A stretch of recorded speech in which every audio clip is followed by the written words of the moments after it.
Tenemos más de 55 años y cerca de 5 décadas transitando el partido de La Matanza. Toda una vida, dirían nuestras abuelas. Toda una vida en un pedacito del conurbano bonaerense, puntualmente en el oeste. No somos nativos digitales, ni influencers, ni nada de eso. Buscamos reconstruir historias que escapan a una Clio con mayúsculas. Navegamos por arrabales que conocimos, añoramos y desaparecen. Esto es Dos tipos que narran desde La Matanza. Hoy presentamos episodio 21, Viejos en La Matanza.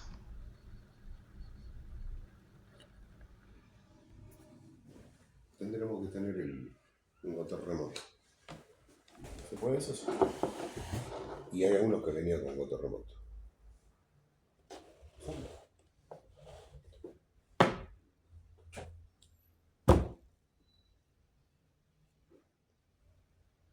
¿Cómo estás? Bien, ¿vos? ¿Qué cuentas tanto tiempo?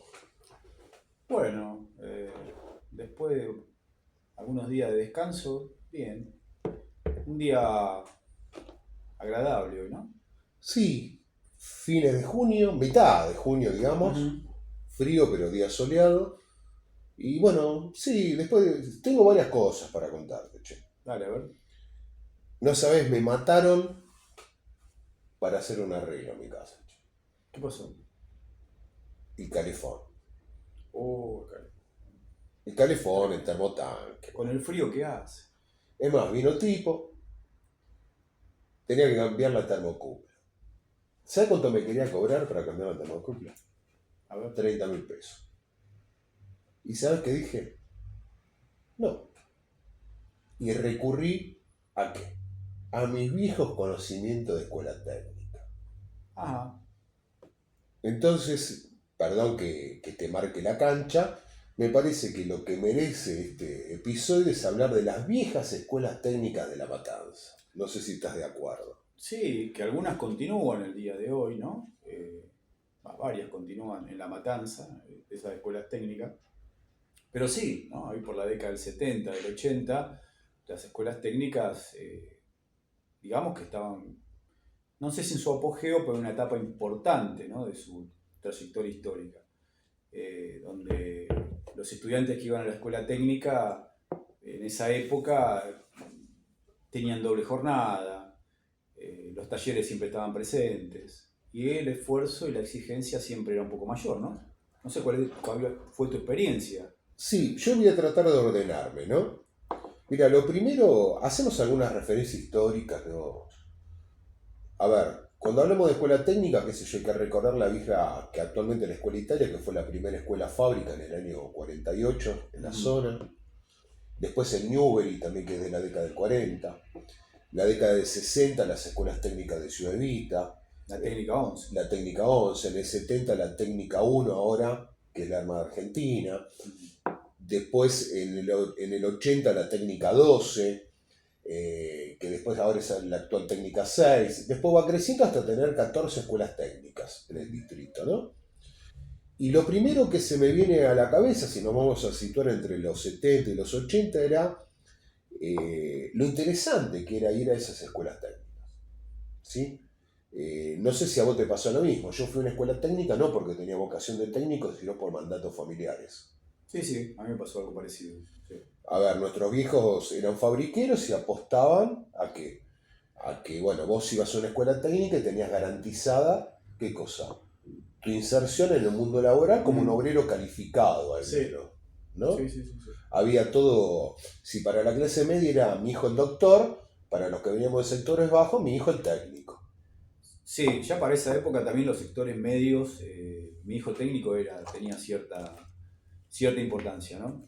No solamente por la salida laboral, que se daba en muchos casos, sino también por la cuestión de la disciplina.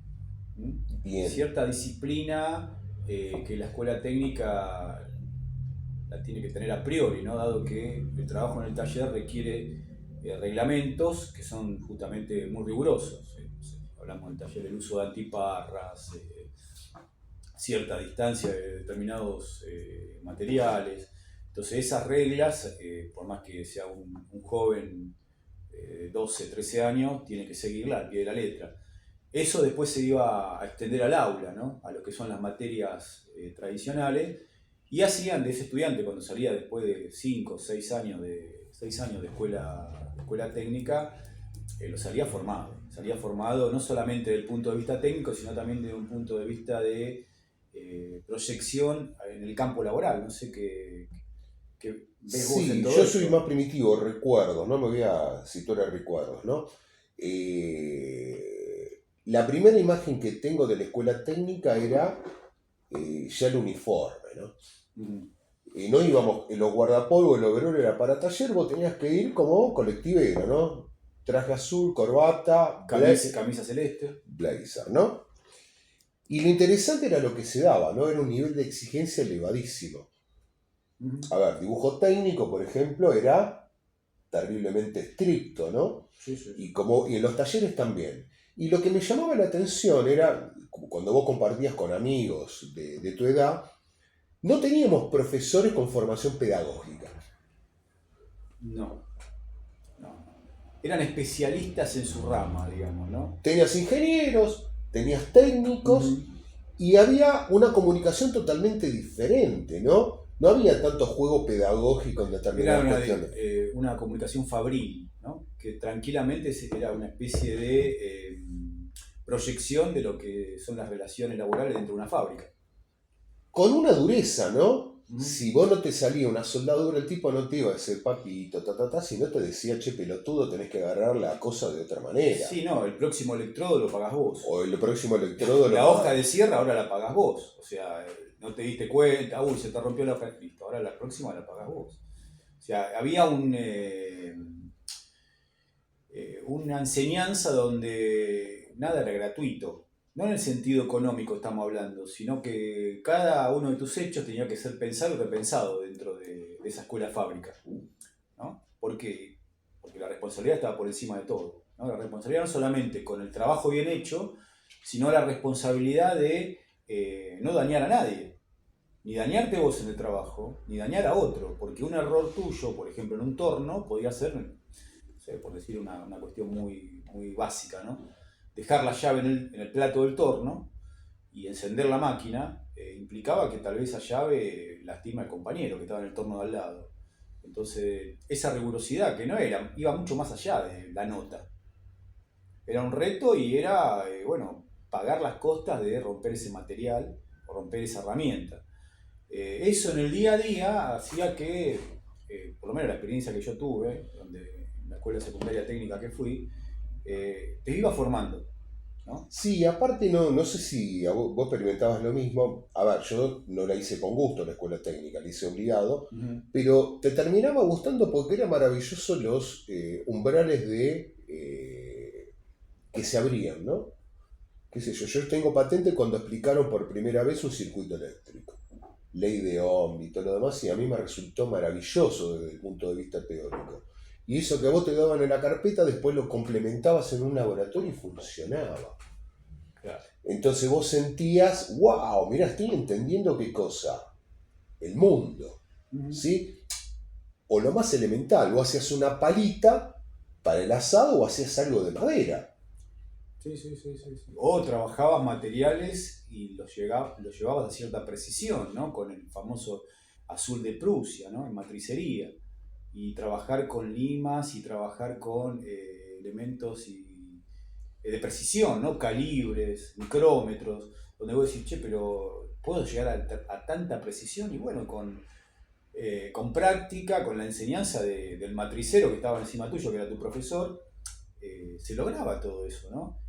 Que también han recorrido no elegidos por mí, ¿no? En ese momento de mi vida, pero la verdad que fueron momentos muy importantes. ¿Por qué? Porque te llevaba, como hemos dicho, a una gimnasia, todo esto, ¿no? Que hemos dicho dos cosas de la historia de las escuelas técnicas. Tampoco dijimos demasiado de por qué se llegan a las escuelas técnicas en la Argentina. Creo que no es un hecho menor, ¿no? Para hacer un pincelazo del pasado, en la década del 30 en la Argentina, y a escala global se da la crisis del capitalismo. Y esa crisis del capitalismo hace que la economía argentina, que se regía fundamentalmente por la producción ganadera, ¿no? Agrícola, digamos, quiebre, ¿no? Todo eso, porque todas esas ventas que se van al exterior, ese exterior deja de comprar a la Argentina, entonces la Argentina no puede recibir esos productos ya elaborados por las industrias, tiene que empezar a industrializarse, a la fuerza, pero lo hace. Eso lleva a que se necesiten escuelas para tener estudiantes que sean técnicos, ¿no? Y masifica de alguna manera la enseñanza técnica que llega hasta el día de hoy, ¿no? Y vos eso lo sentías en el aula. ¿Por qué? Porque tu proyecto de vida era insertarte en qué, al menos en una gran empresa que había, en las grandes empresas que había en La Matanza, ¿no? Sí.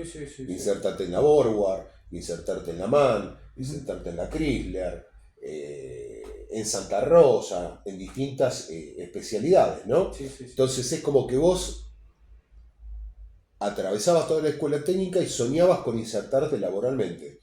Por lo menos hasta la época de Menem, que después vino la debacle, ¿no? Y te da un sentido de pertenencia también, ¿no? Ser parte de una escuela técnica, ¿no? Después estaban las escuelas técnicas, fábricas también, ¿no? Que tenían que ver, no estoy hablando de la década del 50, estoy hablando más allá, o sea, tenían la escuela... Sí, de oficio, digamos. Claro, tenían la Mercedes-Benz, tenía Ford, tenía Siemens, tenía Philips, ¿no? Escuelas secundarias que tenían que ver con empresas importantes, y que no solamente tenía que ver con lo técnico, sino también tenía que ver con el deporte, ¿no? Asociado a toda esta cuestión de la gimnasia en lo técnico, también la gimnasia en el cuerpo.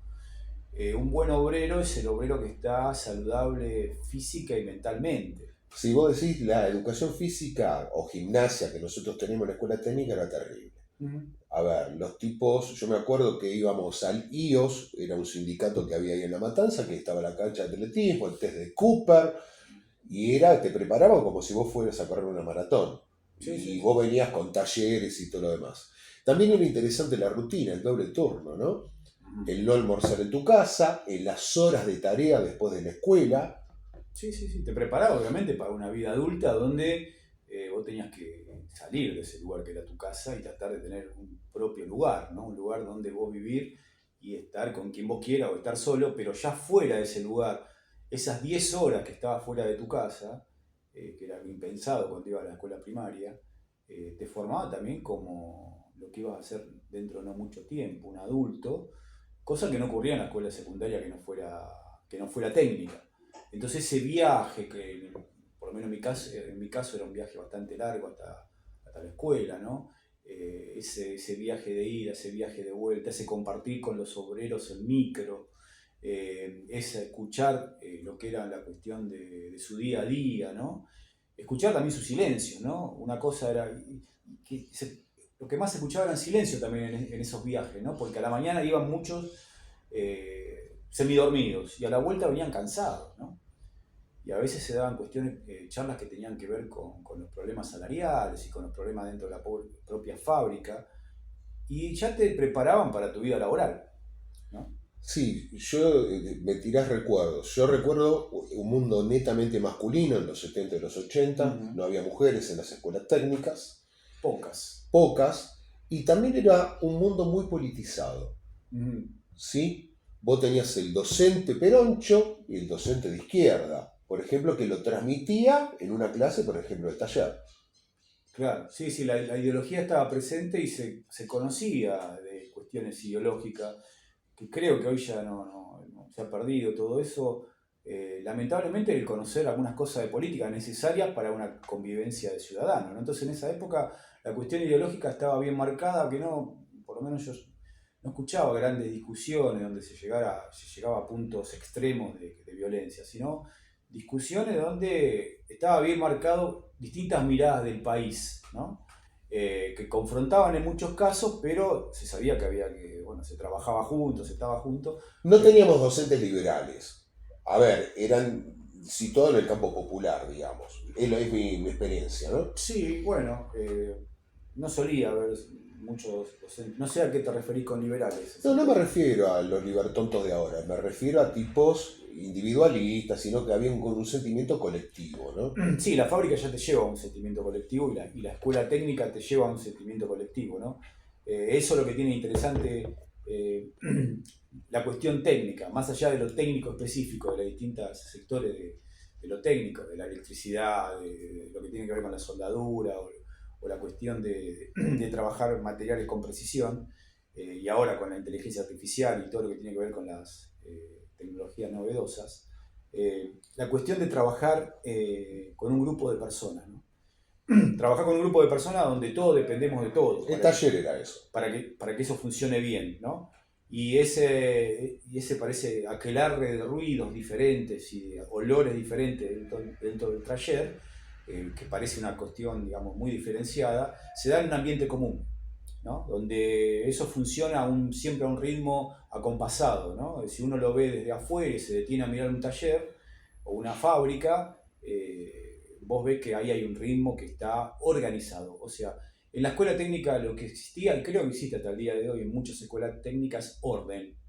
Sin orden no puede haber cierta justicia de trato. Bueno, lo que vos decís tiene que ver con mis sensaciones, ¿no? A mí me parece que la escuela técnica, si bien yo trabajé en fábrica, pero después terminé en otra cosa, me sirvió para encarar o resolver problemas con esa lógica, ¿no? Es decir, te daban herramientas conceptuales para resolver ¿qué cosa? Problemas. Sí. Sabiendo que, no queremos ser reiterativos con esto, pero sabiendo que la disciplina y el orden, no estamos acá sacando banderas de cuestiones reaccionarias extremistas, ¿no?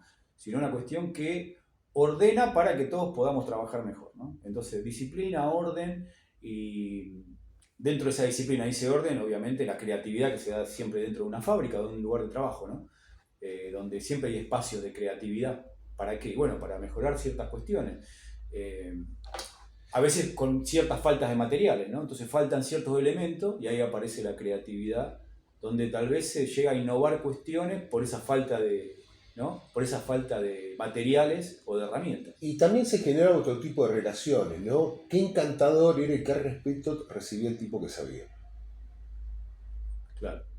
A ver, cuando vos veías que un profesor, qué sé yo, torneaba una pieza de manera milimétrica, vos decías, wow, este tipo sabe.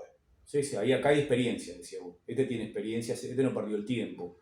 Entonces lo hace con una suficiencia que a vos te da, digamos, bueno, acá tengo que venir a preguntar. O se daban otras cosas, mira, tengo este problema en mi casa. Y vos lo consultabas y el profesor te tiraba unas líneas, tenés que hacer esto y esto y esto. Entonces se generaba una situación de respeto al conocimiento que tenían. Que se daban a veces con los propios compañeros de escuela secundaria, ¿no? Claro. Que tenían, digamos, ciertas habilidades que vos decís, pero mira, vos sabes ciertas cosas que me van a venir bárbaro para problemas que puedo tener yo también en el estudio o también en mi casa y resolverlo. Más allá de que, en muchos casos, como el que vos contás, no había sido tu vocación inicial, sino un mandato social, casi más que familiar, era un mandato social, porque o elegías una carrera que tenía que ver con lo técnico, o ibas a lo comercial, o tenías que ir, no sé, algunos mandaban también, como que presionaban por la cuestión que tenga que ver con lo militar, ¿no? Con una salida militar, ¿no? de las fuerzas de seguridad. Entonces, bueno, ahí estaba la tensión que se daba. Bueno, me parece que hemos descrito experiencias de las escuelas técnicas. No sabemos si pudiste arreglar el tema del calefón, pero bueno. ¿Sabes qué? Compré la termocupla. Ah, bueno. Sí. ¿Funcionó? Funcionó. Me costó porque no tenía la 916 para ajustar. Pero bueno, logré evitar que me sacaran el dinero. Y sirvió también para que podamos hacer como disparador de este episodio. Recorrido. Bueno, creo que ha sido un recorrido bastante interesante. Espero que le haya interesado a los oyentes. Oyentes, y ahora no sé, teleaudiencia, no se dice. No se dice, eso es muy viejo. Perdón, hay algo que nos olvidamos, no podemos dejar de. Adelante. También complementaria a la escuela técnica estaban los viejos programas de televisión. Esto no puede faltar. No puede faltar y con esto cerramos. Sí, Teleescuela Técnica, que era un ícono de la televisión argentina, que bueno, no podía faltar en las mañanas, ¿no? Sábado a la mañana, generalmente 10 de la mañana, y aparecía un profesor con un ayudante, con un guardapolvo, y nos recuerda a los sketches de Chachachá o de... Sí, de Capuzotto. A ver, pinza, llave de tanto, y explicaba el procedimiento para desarmar o para arreglar cosas, junto con una revista también icónica que se llamaba Lupin. Era una Claro. revista de historieta que te traía cómo armar un satélite y ponerlo. Con una capacidad pedagógica cero, que, digamos, te gustaba lo técnico, tenías que tener muchas ganas para que te guste lo técnico después de verte la escuela técnica, pero estaba ahí el programa y de alguna manera incentivaba, ¿no? Para resolver ciertos problemas de la casa. Bueno, eso no lo podíamos No podíamos obviar. dejar de decir. Bueno, esto fue Dos Tipos que Narran desde la Matanza. Los esperamos en el próximo episodio. Y que nos vean en las redes. Exacto, por favor traten de seguirnos. Un abrazo. Hasta Estamos pronto. viendo. ¿Cuánto le dimos? ¿15 minutos? No, 20.